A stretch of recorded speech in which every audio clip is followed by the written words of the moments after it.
Wito umetolewa kwa Rais William Ruto na kiongozi wa ODM Raila Odinga kufanya muungano wao wa kisiasa kuwa wa manufaa ya ukweli kwa Wakenya.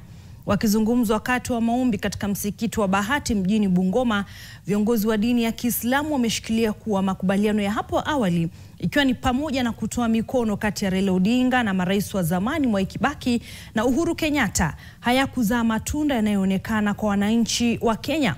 Viongozi hawa wa Kiislamu aidha wamezitaka pande zote mbili kuhakikisha kuwa muungano huo wa siasa unashughulikia maslahi ya Wakenya.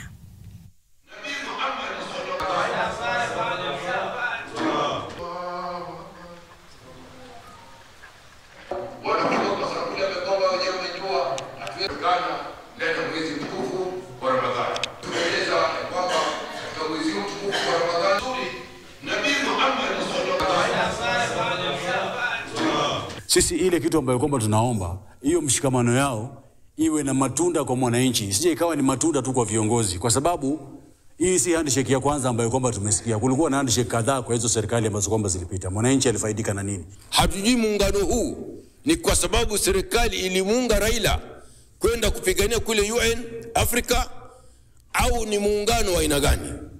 Tunataka muungano ambao kwamba utalete Wakenya wote pamoja na Wakenya waone manufaa. Viongozi wetu wakiungana, wale wapinzani na wale wa serikali wakiungana, unajua raia ndio wanakuwa na amani, raia pia ndio wanakuwa na mapenzi na kuja pamoja.